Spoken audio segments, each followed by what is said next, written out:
Oh, here we are. The host had stopped the video, but I think we're back in action. Fantastic. All right. Thank you for joining us today. It is good to have you. Welcome, everyone. Thank you for joining us on today's webinar. My name is Jason Basir. I'm the president of Basir and Associates Incorporated. We are a national recruitment advertising firm based out of Charlotte, North Carolina. And we're here to help companies strategize on the many challenges around recruitment advertising, helping companies with their recruitment brand. But for today, I am your moderator for our conversation today around business in the trenches with this pandemic upheaval that's going on. I just want to take a personal note to say that I know many people right now are very challenged. Some of you are very stressed. Some of you have questions and a lot of different thoughts today. And we are here, literally here to help you on this webinar. This is crazy, crazy time. So I do just want to say thank you for joining us. And today on this B2B YouTube live discussion, we are thrilled to bring a great panel today from Charlotte, North Carolina. The organization B2B Solutions Group is at your disposal. This is a series of live YouTube events over the next few weeks, and we're going to be talking about current relative information for you, the business owner. And I hope at the end of this webinar that you have your questions answered, you feel a little bit better, more knowledgeable, and perhaps even have more questions that in this seminar series you'll be able to have answered.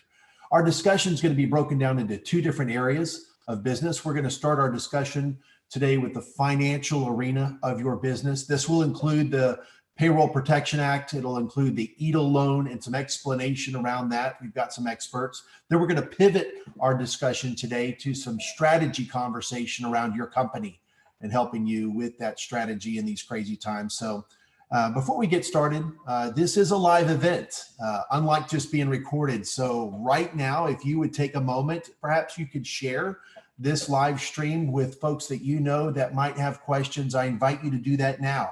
So press on your news feed, click, cut and paste this URL link into that. You may have questions for our panelists. We want to get to those questions today because our panelists have answers. So let us know what those questions are. We've got someone who will be teeing these questions up to me here at the end of our time together. We're looking forward to answering those. So let's get right to it. Myself and our panelists are sheltering in place in our respective home offices. So thanks to technology and YouTube and Zoom, we can all be together. I want to give a real warm welcome to our panel of B2B Solutions Group experts. I'll introduce them quickly now, and then they'll come in one by one. First and foremost, talking to the financial aspect today quickly is Craig Field. He is a partner at Alluvial Financial Management. He is a CPA and financial planning and business valuation expert with over 30 years of experience. We are glad to have Craig with us. Also joining us is Pam Decker. She's a vice president of First Citizens Bank with over 25 years of banking experience. Julie's joining us. She's a tax partner at a company, Ascension Law. She's an expert at federal, state, and international tax planning and dealing with the IRS. Todd Sorelnick's joining us as a managing director of the Charlotte office of Acuity with 20 years plus experience of advising small and medium-sized businesses around all things accounting and finance. Then we're going to pivot this conversation and we're going to talk more with some panelists around the strategy aspect of your business. And I've got Doug Havas with us today. He's a founder and president of Pinnacle Sales Advisors with over 30 years of sales leadership roles with different companies. I've also got Bud Barrow with us today. He is a national operating officer for an organization called Private Directors Association. Bud spent over 20 years in the commercial and investment banking industry. And then finally, we've got Randy Mitchell. He's a lot of fun because he brings a lot of real-time conversation with business and brokers and financial advice to franchise as a franchise consultant with VR Business Brokers here out of Charlotte. So last again, my name is Jason Basir. I will be your moderator and watching for your questions once again for our panel today. So let's dive right in to this right away, and we'll start with Craig. Craig Field, how are you today? Oh, you've got to unmute your little button there up in the corner, I think. If you'll unmute yourself, Craig, we'll get right to these questions. Perfect. Can I hear you now? All right. Come on back on now. We got it. Craig, there are lots of people on this phone call today and on this YouTube live event that are stressed. They're feeling the pain and the frustration of in their business right now, and they're looking for answers. So we've heard about this massive federal programs that are going on with COVID-19 and pandemic. Can you speak to exactly what's being done to help the business owner? Craig, please. Yeah. Well, thank you, Jason. Yeah, and how strange it is that I'm a CPA that does tax returns, and here I am on April the 15th talking to you all.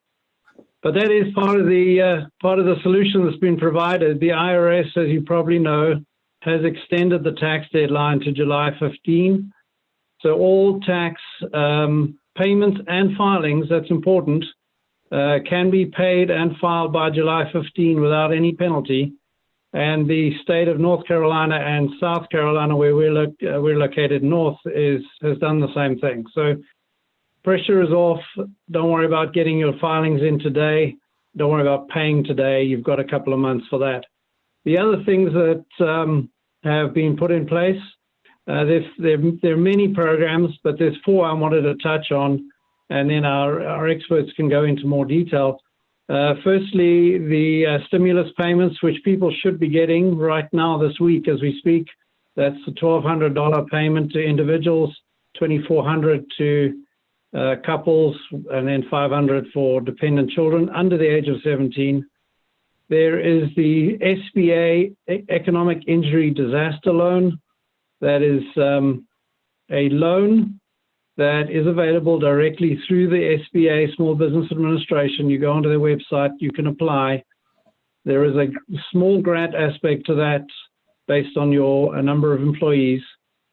The big one that everyone's talking about is the PPP, the Payroll Protection Program. That is also a loan.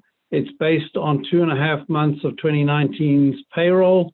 There is a huge forgiveness aspect to that, and I think as we move beyond this, there'll be big opportunities there to get that loan forgiven. And then the last thing, which I think Julie will touch on, is the access to cash that the IRS has provided via reductions in payroll tax payments.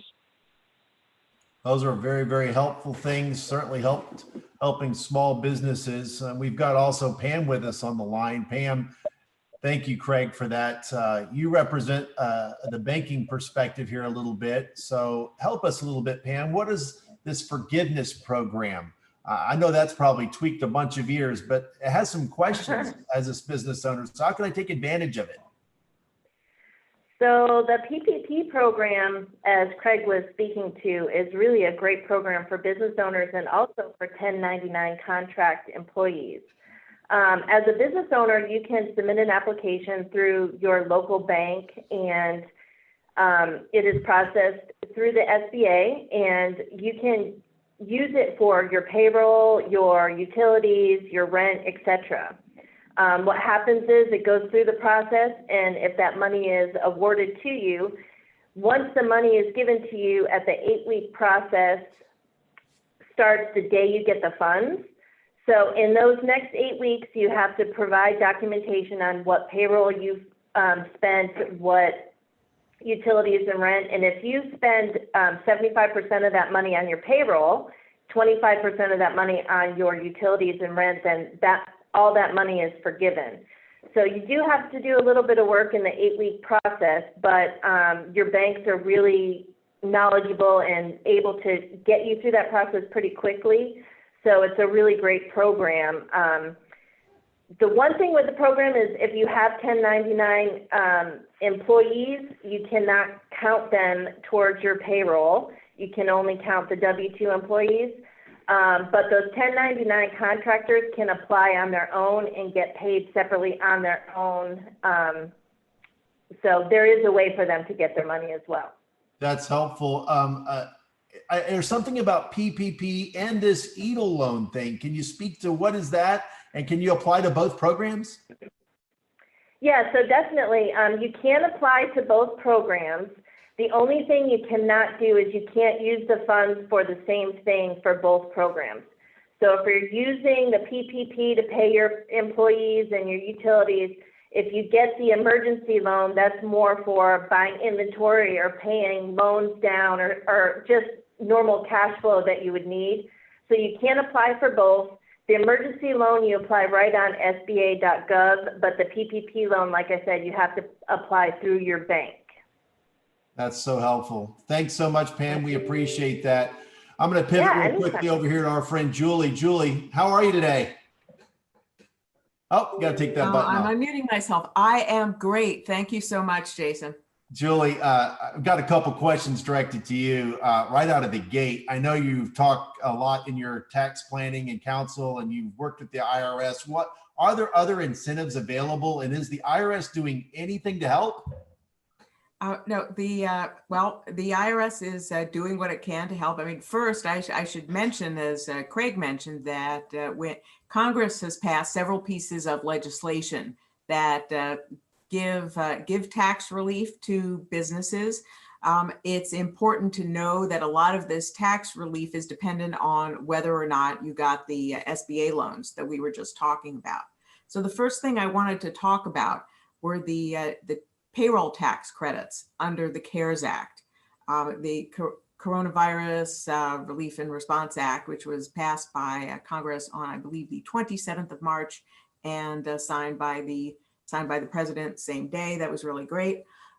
There are, hopefully, employers are aware that under a previous piece of legislation, there are 3 types of paid sick and family leave for either, let's say, if you are out sick, if you're caring for someone who's out sick, if you're caring for your child whose school is closed. There are 3 different programs that can provide employers with a payroll credit for paying some or all of wages to employees taking those required leaves that employers are required to give.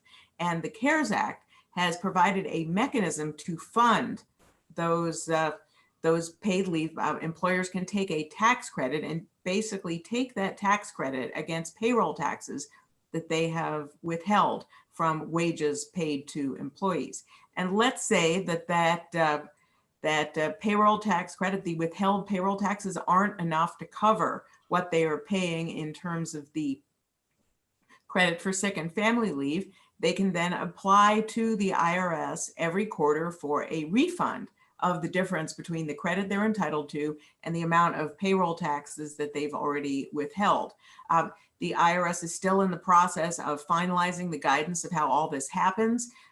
Employers are supposed to adjust their quarterly IRS Form 941 reporting to reflect this credit, but the form hasn't been amended yet, and the IRS is supposed to issue guidance, hopefully very, very soon, on how this is done. There's also a form coming out called Form 7200 for claiming that excess credit that I was talking about.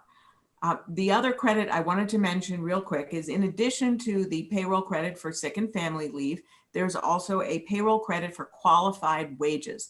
Let's say you're an eligible employer, which means you have a business fewer than 500 employees, and you are required by the government either to shut down, or your business is limited, or you have a significant decline in gross receipts, which is more than 50% of where you were based on the prior year. You get a credit for qualified wages paid to your employees between April 1st and the end of the year. And that credit is 50% of up to $10,000 per employee per year. So a maximum of $5,000 per employee. And again, like the credit for sick and family leave, this is funded through payroll taxes. And again, if the withheld payroll taxes aren't enough to cover the amount of the credit that you're entitled to, you can file with the IRS for an advance refund of those amounts. It's very important to mention that with both of these credits, they can be affected by whether or not you have taken a PPP loan under the SBA program. Let's say you take the sick and family leave credit. If you get a PPP loan, you can do those 2 at the same time, but you can't use it to pay those sick and family leave wages and get the payroll tax credit. And those wages aren't included in the 75% of payroll taxes that Pam talked about and be forgiven when it's time for loan forgiveness. The other thing is, with the credit for qualified wages, you cannot claim that credit if you also got a PPP loan. And another thing to mention is, again, you can't take that credit for qualified wages and use it to pay your sick and family leave payment. So all of these things are meant to say you get support from the government one time for each of these things. You can't double or even triple down. So This sounds very confusing, Julie. I guess it goes without saying that I should be checking with financial counsel and wisdom and advice as a disclaimer. It goes without, you would definitely encourage people to probably do that as well. Absolutely. I absolutely would. Julie, what about those stimulus checks? Are they taxable? The stimulus checks are technically, they are an advance refund of taxes. So depending on your 2020 results, it's not 100% clear yet, but the intent was for those stimulus checks not to be taxable. Julie, that's all good info. Thank you for your insight there. I've got to go to Todd. Todd, thanks so much for being with us today. How are you up there? Oh, the weather's great today. You know, if you can put your business down, it's a good time to go outside and just kind of chill out and relax in nature. Todd, I hear you. You're working with a lot of small businesses. I know that our listeners to this broadcast have questions. And again, keep those questions coming. I'm watching the chat room. But moreover, I've got a couple questions that just came in. What are the cash flow considerations, and what other cash flow considerations are there, Todd? Yeah, thank you, Jason. And you know, I'm honored to be here today with my fellow panelists from the B2B Solutions Group. A lot of our clients have already started to take action, but this is a developing situation. So there's going to be some immediate impacts that have already occurred, some midterm impacts that are coming in the weeks to come, and then some long-term impacts coming into the businesses. So I think the first thing we're asking folks to do, and I'm doing this already with several of my clients, is projecting those cash flows. We already have the financial models built.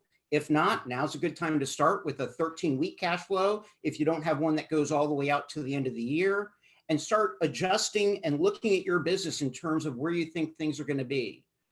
I do recommend that everybody, if you haven't done it already, please reach out to all your customers and listen to them. Find out what's going on with them. Some of them have already called you and said, listen, I got to dial this down. I got to manage my cash too. And some of them, they just want to hear from you and hear that you care. So that's going to be happening. It may have already happened to some of your customers, and it's going to be happening over the next few months as more businesses make adjustments. Todd, I think. Keep going. Yeah, go ahead. Okay. Well, the other thing was to talk to your vendors. I think, you know, a lot of your vendors are going through the same things that you're going through, and they're trying to hold on to cash, but you might have some vendors that are in a better cash position than you are, and they're in a position where they can extend you some terms. So how do I safeguard my cash flow in this environment? You know, those are some thoughts people are thinking about. Yes. And so it's customers, it's vendors, and the last piece is employees. Okay. I think it's a good time to be open and honest with your employees, but there may be some of them that are homeschooling today and might welcome an opportunity to kind of maybe take a small leave or a reduction in hours. And I think the government will support you in that. And that's if the employees, they may be open to it because they just need more time at home. But ultimately, it's that 13-week cash flow and building that with your financial advisor, your CFO, your accountant, working with them on that cash flow to make sure that you don't run out of the cash that you need to keep your business alive.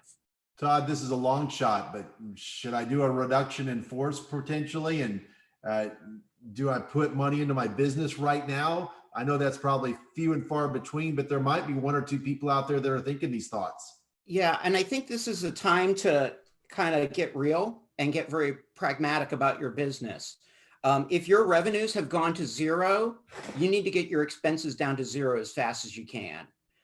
If you have an opportunity to innovate and pivot your business to generate new revenues without investing a lot of cash, you should do that as well. You've likely already done this at this point. But if not, a lot of the politicians are very positive about the government programs, and we want to be positive about the government programs, but realistically, you have to run your business. Don't expect the government to come rescue you. Run your business. And if you have no revenues coming in, you have to deal with that appropriately. That's great advice. Thank you so much, Todd. Appreciate that. I'm going to pivot our conversation. Then we're going to pick up this Q&A, so stand by. I want us to pivot our conversation to our strategy portion of our discussion regarding your business. I'm going to bring in some other panelists. We've got Doug that I mentioned, Bud and Randy that are experts to speak directly to this topic. And my first question is going to go to Doug. Doug, welcome. How are you? Doing great, Jason. Hope you are. Yes, you've got a lot of expertise in this area. What are some things that I can do now to look at creating revenue? And how do I keep my sales organization focused when they can't even call on customers face-to-face anymore? What's your advice? Yeah, so thanks, Jason. Two good questions. And candidly, we could probably spend an hour on both of those individually. Yeah. So look, I mean, I can give you some ideas real quickly here in terms of things to look at. But, I think anyone on the phone, if you want to deep dive or do a deeper dive into this, they should definitely reach out to any one of us here on the panel or anyone in the B2B group, and we can help them out. So having said that, Todd had talked about looking at cash flow.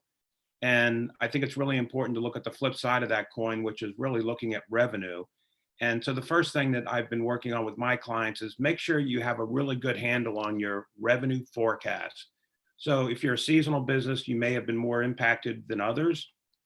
But look at your forecast, look over the next 3 to 6 months, and make sure you have a really good idea on and visibility into your forecast over the next 3 to 6 months. So work with your sales organization, use your CRM system to do that forecasting. If you don't have a CRM, simply use a spreadsheet, but you got to have that visibility first and foremost, and that'll help inform exactly how and where you need to pivot your strategy. So as far as sort of, short-term revenue impact, Todd had talked a little bit about that. And so you need to start thinking a little outside the box. So again, let me give you an example of what I did with one of my clients, where what we did is I held a 90-minute brainstorming session with the leadership team and the sales team. What we did in that brainstorming session was we came up with some ideas on how the company could really help their customers provide service, provide value in this, very different time. And so out of that brainstorming session, they were able to create 7 new sales plays. And so they're now executing on those 7 sales plays over the next 3 to 4 weeks. So it's adding value to their customers and providing service to their customers, but it's also helping to generate some short-term revenue. So that's great. That's really good. You asked a question about virtual workforce. So that's another hour-long conversation in itself. But again, just a couple ideas that I'm working on with my clients, and I suggest everyone do. In the sales organization, any customer-facing people, make sure they're up on LinkedIn. Customers are spending more time on the phone, email, and social media more than ever before, right? So that's where you need to meet your customer. So make sure your sales organization's up on LinkedIn, make sure their profiles are up, make sure they look professional, make sure they've got content. I'm also training my clients to use Sales Navigator. Sales Navigator is a tool within LinkedIn, and just real quickly, Sales Navigator is something that allows you to filter and search for clients and partners, et cetera, much more quickly and easily, and connect to them. So it helps you now in the short term, also helps in the long term. So just one last comment, I guess, and that is take a look at your compensation plans. Sales organizations are typically compensated on success of generating revenue. And if your revenue impact has been significant, you probably need to be thinking about how you're going to adjust those sales compensation plans, shifting quotas further down the fiscal year, or really just start measuring them on different things like KPIs and MBOs and things like that.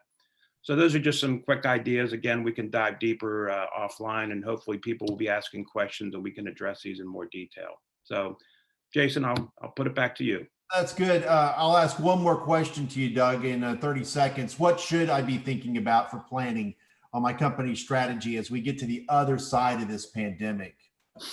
Wow, that's probably a 2-hour conversation. But look, there's probably 4 things you got to look at. One is your employees.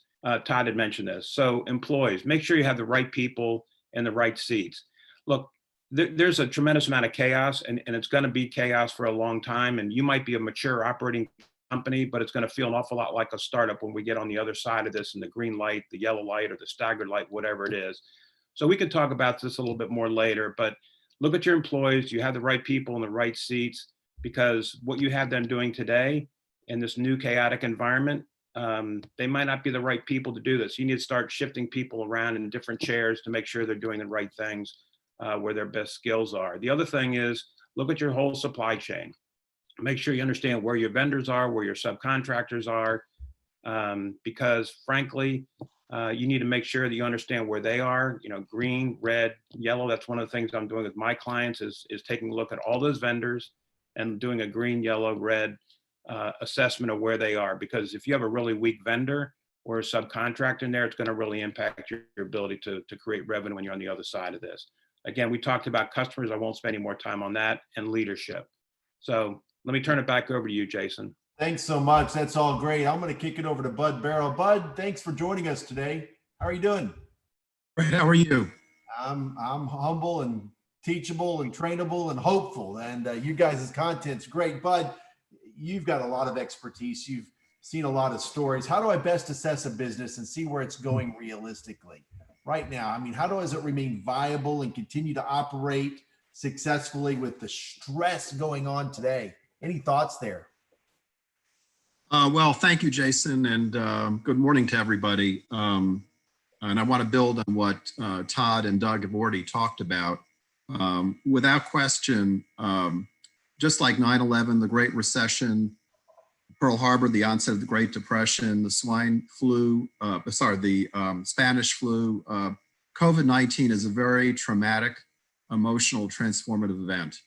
It's going to affect society and business globally in a lot of ways. It's sort of like a rock thrown into a lake. The ripple effects are going to be far, wide, and in a lot of ways yet unforeseen. And this is going to be true for business, all businesses and their prospects, both short and longer term. And I think it's really important. Some of you have talked about where we might be. I think it's really important to be careful about assuming another side, a green light, an end. I think this will be could be a long slog, and things will evolve and be different over time. And so I think it's really important that businesses honestly and realistically assess their business models. And we've already heard some comments about this. Looking at your customer segments, the types of customers that you have, and what motivates them. Looking at your suppliers, and their suppliers, what's impacting them? What does your supply chain look like? Again, shorter and longer term. What are the health and behavioral concerns for your customers, for your vendors, and most importantly, for your employees and contractors? Those all have to be taken into account very realistically. Now, there will very well be opportunities here. There may be new markets for the products you have, and there may be new products for your existing customers. But as Todd was saying, you have to honestly assess all of these things and then translate that into some serious cash flow analyses, both for the short and longer term, that take account of various scenarios, because nobody can predict exactly how this has evolved, but it's not going to be a straight line. It's going to be bumpy, and the timing will probably be longer than we think. And again, when we evolve to some other place, it's going to look different from where we are now. But it's really important for the business owner and leader to be brutally honest, because in some cases, and I think Todd may have been alluding to this, the basis may just not prove viable.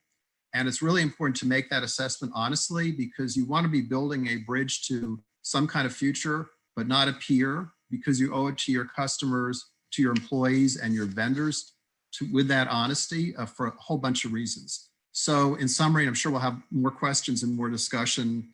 This current serious period presents a lot of challenges, a lot of opportunities. We have to be very honest and realistic as we face it and try to move forward. Thank you so much. And you said a couple buzzwords in your commentary there, speaking to the idea that this will produce change. Sometime business may not come back. I'm going to bring in Randy to speak to that aspect. Randy, thank you for being with us. You're talking about new opportunities, new ventures all the time. Randy, how are you? Hey, good, Jason. Good to join you. I've got a question for you. What if I was looking to sell my business or purchase one before this pandemic happened? And is it still a good time to do this? Things aren't going to be the same moving forward. What are your thoughts? Well, most of us long knew the old adage, buy low, sell high. But those of us who stuck around the stock market, we found you never do the timing right. And that's the same with business owners.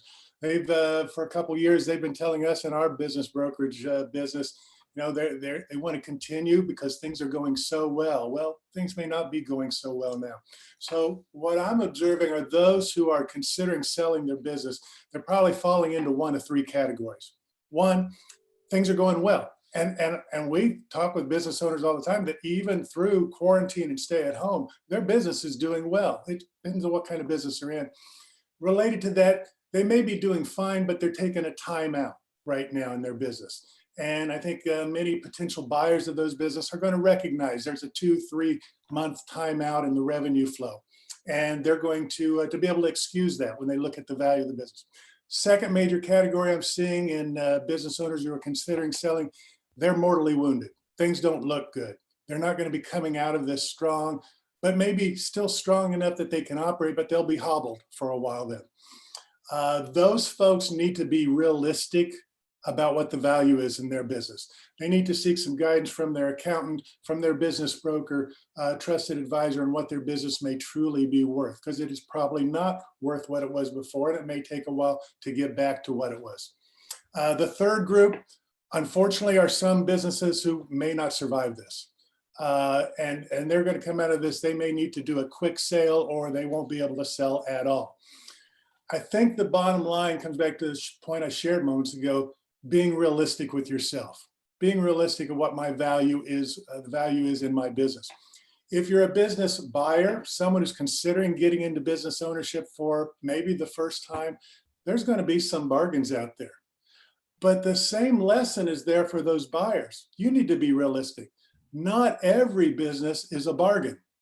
Those businesses that are doing really well or just momentarily taking a step back, they've got strong underlying value, and you shouldn't expect to get a deep bargain basement deal on those kind of businesses.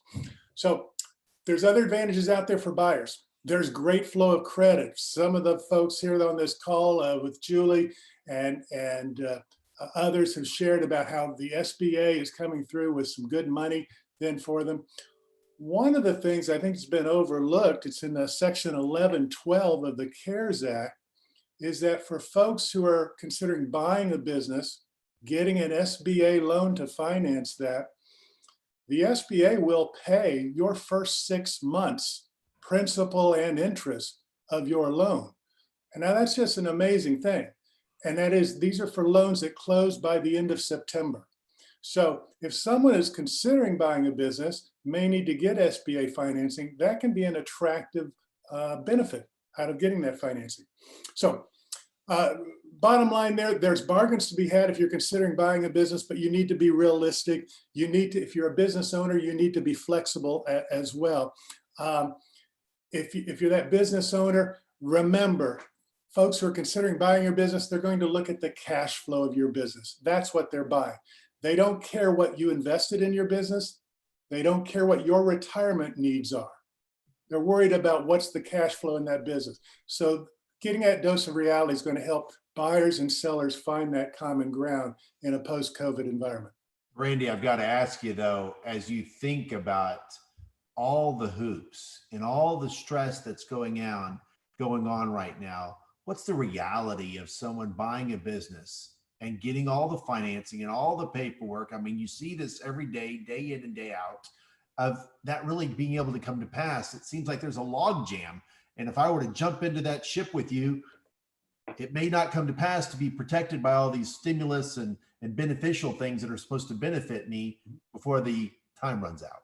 Thoughts? Jason, I've been doing this a while, and I think back to the Great Recession and the aftermath of that. I helped a lot of folks buy their first business, and those folks still in business today, and they've grown them into some pretty monster-sized businesses. It is possible. There's risk, no doubt about it. I would argue, based upon what we see now, there's reason to believe there's less risk in starting a business now than there was in the early months of 2009, when with the long-term financial market outlook was really bad. We think we have better infrastructure, better financial stability now than we may have even had then. It can be a great time to start a business. You just need to make good choices, get good advice in doing it too. Randy, that's all good stuff. Thank you so much to all my panel. We've got to open it up now. We've got questions coming to us right through the chat screen right now. And I've got a question coming through right now from Beth to Julie. Julie, could you speak to this? I've been in multiple webinars and no one can answer this question. So I hope you can. The CARES Act has a provision for deferring payroll taxes for employers, 6.2%. But how do you go about applying and getting approval for this? Is there somewhere that you have to go to submit the request or a form that has to be submitted? Julie, and if any of my other panelists, please let me know that you've got some comments here. Julie, I'll let you go. Jason, my understanding is that you don't have to apply for that deferral. It's at your option. It's got to be straightened out though on your payroll tax returns, and that the IRS is said they will issue guidance on this. And my understanding is they are about to issue guidance on all of these payroll tax credits and deferrals shortly, but haven't yet done so.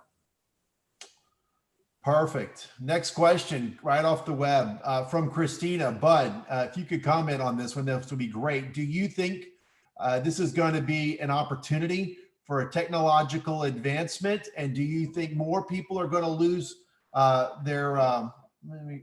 more people are going to lose, oops, I'm sorry. I apologize here. More people are going to lose their jobs, or will technology create more jobs? What are your thoughts? Thank you, Christina, for that great question. I would kind of divide the answer into two parts. One is a very long-standing issue involving, as our economy becomes more efficient through the use of technology, are we able to replace the jobs that are lost? And that's been a challenge. I mean, we've gotten the benefit of efficiency, greater products, less expensive products, but a lot of job disruption. That was even true during the height of the most recent recovery. That's something that we're working on and still working on. We'll probably be even more focused and more serious right now in this time. On the other hand, this could be a huge renaissance for technology. If you kind of look at how societies are approaching dealing with the COVID-19, you hear all about medicine, you hear all about research, you hear all about data tracking. And so I think that will be a huge opportunity to kind of showcase people and businesses that are focused on this. And as Randy was sort of suggesting and some others, I think it will lead to not just the enhancement of some businesses, but this creation of brand new businesses and technologies and innovations we haven't even thought about yet. I think not only are new businesses is going to be created, but how businesses are doing business is going to be radically different. I mean, to anybody on the panel right now, the way we're doing and conversing via Zoom, do you think that businesses now will kind of stop maybe or reduce the amount of out of office meetings, and perhaps Zoom become technologically a way to connect with customers even better and more so than ever? Any thoughts? Come on, Todd. So I think that this is a grand experiment to a certain extent. It's very serious. There are businesses and people out there that are suffering right now, but it is forcing people to look at other ways of doing business. And, I think that real estate, do you really need that big office? Or, there are some businesses that have always been working from home, handing people equipment and setting up those home offices and having a very small office. When I think about my firm here, Acuity, we have a very small office in Charlotte, a very small office in Atlanta, and most of the firm is working from home. And this can work. I think a lot of businesses will be reevaluating their real estate footprint. Perfect. Hey, another question from Amanda. Amanda asks, Randy or Todd, maybe you've got some insight here. What implications might the pandemic have on baby businesses 3 months into existence, or a business that is prepping to launch services? Todd, we'll go to you first, and then if Randy, if you've got some comment. Yeah, Randy had some comments earlier about this, and we actually saw this in the B2B Solutions Group when we had a program about a year ago with 3 businesses, talking to them. We weren't forecasting a downturn, but we want to say, how do you manage your business when it's going to go into a downturn? And it turned out that all 3 businesses we were talking to were all born in 2008, 2009. Those business owners were facing a crisis. They needed to make a shift, and they started businesses. And I think not having the burden of existing processes, existing supplier chains, existing customers allowed these businesses to really rethink how they want to operate. So summary, I think it's a good time to start a business. Randy, Yeah, I'll add that. As long as you can stomach a little bit of some risk, and not everybody can stomach that. But I do expect there's going to be, unfortunately, possibly here, a number of folks being let go from some corporate executive middle management roles who have long had that itch to be their own boss, but they needed that nudge from the nest to be able to do it. I think it can be a great time to do it. I think back to the post-Great Recession times, as I shared a little bit ago. I remember a gentleman I worked with who got laid off from what was then Wachovia, helped him explore some businesses. In his case, he found a franchise concept. And in his case at the time, started that franchise from scratch. He wasn't buying an existing one. Started it within 2 weeks of the stock market's lowest point in early '09. He has that business today, and it's one of the largest businesses of its kind in Mecklenburg County. There's risk involved, no doubt about it. So you need to seek some wise counsel when you do that. You need to make sure you have a little bit of a nest egg there to be able to fund that. But again, the federal government thus far is indicating to us that they want to keep things spinning here, keep things flowing with good credit. So we're not seeing credit markets seizing up. So it can be an outstanding time to start a business, but it's never an easy time, and it's never a guarantee of success. So if you can stomach a little bit of risk, it can be a great time to get going. that's good thoughts there, Randy. Bud, go ahead. I was just going to add to all those great comments that if you kind of go back to 9/11 and the effects of that we're feeling even today, it totally transformed the world's approach to security, to transportation security, to personal security, to business security. And that spawned, not only did it enhance a lot of businesses, but it created whole new businesses and downstream businesses. And if you look at, if you can kind of look around the corner a little bit into the future, you're already hearing discussions about how this is going to transform healthcare, testing, medicines. And there's a whole slew of businesses that sort of ripple out from those types of innovations and challenges. And so I think people should be on the lookout for that, just as it happened in the case of 9/11. Very good. I got another question from Robert. Robert asks, Craig, this is directed to you. Is it true that only the penalty is waived? Will they still charge interest for payments after today? Craig, any thoughts? Yeah. Yes. As far as I understand it, all interest and penalty has been waived through July 15. Got it. You should check with your CPA or accountant because each tax type is different and there are different deadlines. So, there's payroll taxes that have got to be paid. There's previous years, 2018 taxes and before you may owe. There'll be different rules on those. So check for each different type. But the general rule around corporate and individual taxes for 2019 is they've been extended to July 15 with no interest or penalty. Do you think this opens up any margin for companies to be able to just not only sustain, but to thrive with the penalties being leveraged? Is there a way to, pardon the expression, but to game the system? What about for the person who's the opportunist? That's a crazy thought, but is there any upside for the person that's really, really thinking that there's some way to take these funds and invest them in some other place? I don't know that you can, you want to do that sort of thing, but certainly the biggest issue right now is cash flow. And the belief is that this is a short-term crisis. Let's hope that it is. But if it is, then maybe by July we're back up and running and cash flow is coming in. And then it would have achieved its goal of just giving people that little margin of time to shore things up. I love that optimism. Not easy. I'm hopeful that that's the case. I've got another question from Philip. This is directed to Pam.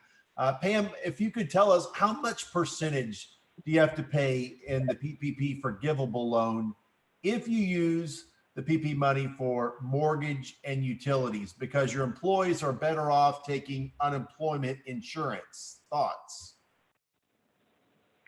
So my understanding is it will pay 25%, or it will not make you pay back 25% towards your mortgage and your rent utilities type thing. So say you do the calculations, we provide a calculator for you. You say you do the calculations and you get $50,000, you would have to pay back 75% of that because the 75% is supposed to be forgiven for payroll. But if you're feeling that they're going to use, do unemployment, then it really wouldn't benefit you too much, honestly. Yeah, Todd, I know you've got a comment on this, but before you do, Todd, there are lots of questions you, the audience, have around these particular questions. We've gathered such a great panel. I just want to invite you to continue to keep the questions coming. We're watching for your questions that you have. You were going to say something else, Pam? Yeah, so what I was going to say was, the whole purpose of the PPP loan is to keep your employees. So if you're not keeping your employees and you're laying them off, you don't qualify. So even if you're just using that loan for mortgage, utilities and stuff, if you're not keeping your employees, then you don't qualify for the loan. So you could do the emergency disaster loan instead, but the whole purpose of the loan is to get that income to keep your employees, to keep your business running. Point well taken. Todd, did you have Hey, something else you Jason. wanted to share? I was gonna add really quick that part of what the paperwork that you should have ready for your forgiveness is what your base employee roster look like in the pre-period going into this disaster. There's a pre-period in that application, and your forgiveness will be prorated based on how many employees you have as soon as you get your loan and spend that payroll. And so if you start the period with 10 employees and then you drop half of them and you only use your PPP, your loan forgiveness will be prorated 50%. Got it. So that's something to keep in mind. And so like exactly what Pam said, if you're not planning to keep these employees, the PPP is probably not the right loan for you. Yeah, very much. Randy, did you have a small comment on that? Well, I was just going to add on that there are a lot of small businesses and nonprofits dealing with that. I'm on the board of a nonprofit locally, and we deal with that same thing of do we let go employees because with the $600 per week that the feds are throwing in on unemployment, there's many businesses where those employees can make a lot more money with unemployment than they could still being on their job. But the idea is that you got to look at how am I going to come out of this as a small business or a nonprofit? Because if I believe that I indeed can bounce back once things get back to the new normal, am I going to need all the same employees that I had before? And if so, I probably should seize upon the PPP, retain these people, and make every effort to keep them paid. But again, it comes back to, as Todd was sharing earlier, it's a cash flow issue for many organizations. It doesn't matter whether you want to retain the employees if you don't have the cash to pay them. That's good. Our time's wrapping up here, but I do have one final question from Stephen. Thank you, Stephen, for this question to Pam.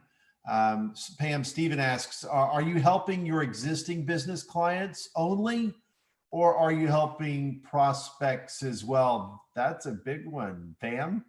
That's a huge question, and I feel so bad because we get so many phone calls, but all banks are only allowed to help their existing customers. Because the volume is so high, we obviously want to service those people first. There are some non-bank lenders out there that are doing these for clients that just need it because either they're with a credit union or some of the smaller banks aren't participating, or they're not SBA, they're not a preferred lender of the SBA.